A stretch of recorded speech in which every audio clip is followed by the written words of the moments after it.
Hey guys, this is Faith Cawthon-Green going live today. I'm going to talk about trials and triumph. I've been in a weird kind of space and season right now and in my life where I've just been kind of like, God, I'm tired. I'm tired of taking the hits. I'm tired of the struggles. I'm tired of the hardships. I'm tired of the difficulties, the adversities in life, and I'm just really ready to win. And so as I was sitting with that, God kind of was speaking to me. And, sometimes I think we go through the trials of life, or even maybe we're not even in a trial, but there's something that's ahead of us that maybe we want to step into and we're afraid it's going to become a trial or a difficulty.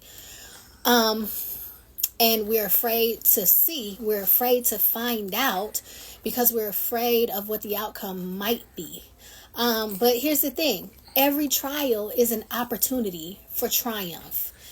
And as we're watching the Olympics right now, when I think about the Olympics and I think about Olympic athletes, there's always an opportunity to lose, right? There's always a possibility that you will lose something in life. There's always a possibility that you will experience a hardship or a trial there, but there's also the possibility that you will experience victory. There's also the possibility that you will win. There's also the possibility that you will triumph. And so if you never decide to get in the game because you're afraid of the possibility that you might lose something, that you might experience a hardship, that you might experience some adversity, that you might experience some disappointment, listen, if you never get in the game, you can never win.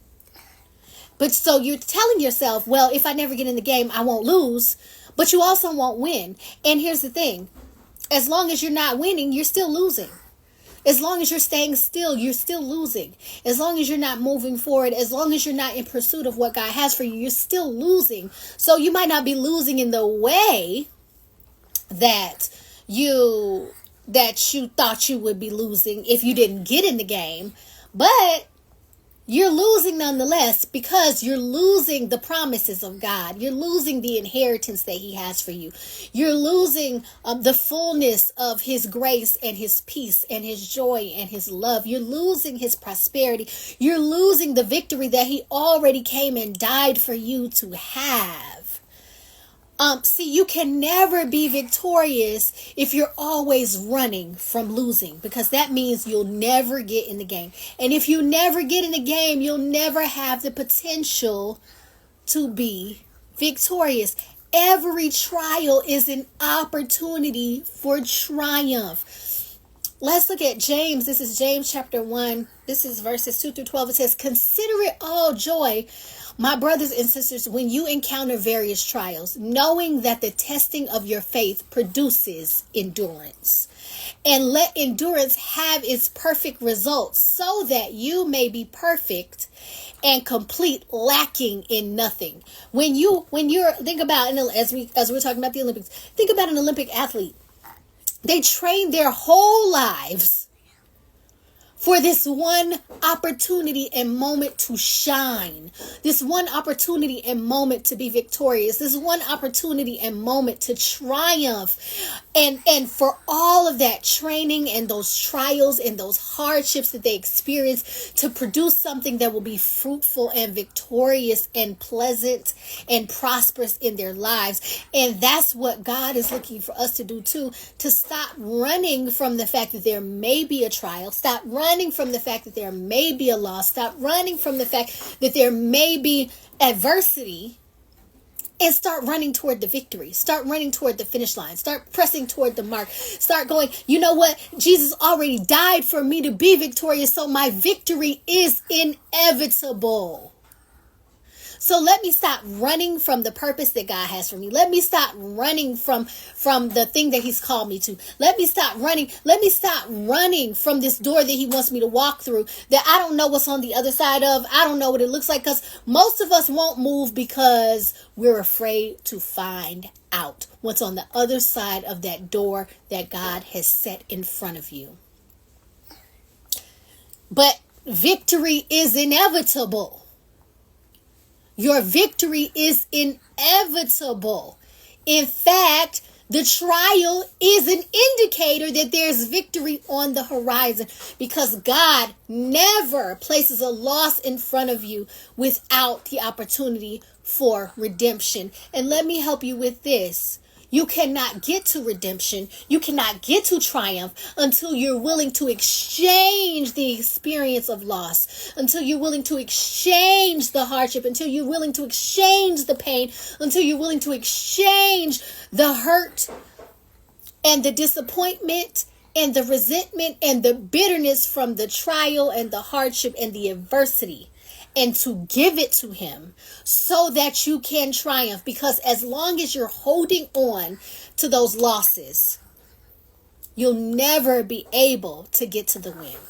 As long as you're holding on to the areas and the spaces and the places where maybe you've experienced some disappointment, or maybe you've experienced some hardship, or maybe you've experienced some loss, as long as you're holding on to the loss, you can never grab onto the life that God has for you. It's time for you to release it. This says, but if any of you lacks wisdom, let him ask of God, who gives to all generously and without reproach, and it will be given to him. But he must ask in faith without any doubting, for the one who doubts is like the surf of the sea, driven and tossed by the wind. For that person ought not to expect that he will receive anything from the Lord, being a double-minded man, unstable in all his ways. Now, the brother or sister of humble circumstances is to glory in his high position. But the rich person is to glory in his humiliation, because like flowering grass, he will pass away. For the sun rises with its scorching heat and withers the grass, and its flower falls off, and the beauty of its appearance is destroyed. So also the rich person in the midst of his pursuits will die out. Blessed is a man who perseveres under trial, for once he has been approved, he will receive the crown of life which the Lord has promised to those who love him. Your trial is inevitably going to equal a triumph. But as long as you don't want to get in the game, because you're afraid you might get injured, because you're afraid you might get hurt, because you're afraid you might get disappointed, you're going to miss out on the opportunity for triumph. So let me ask you, what has God put in front of you that he wants to bless, that you're not willing to move towards because you're afraid? That you're not willing to move towards because you don't know what it looks like. That you're not willing to move towards because you don't know if you've got enough to make it happen. Or you don't know, you don't have to. He's already placed in you everything that you will need in order to experience triumph and victory.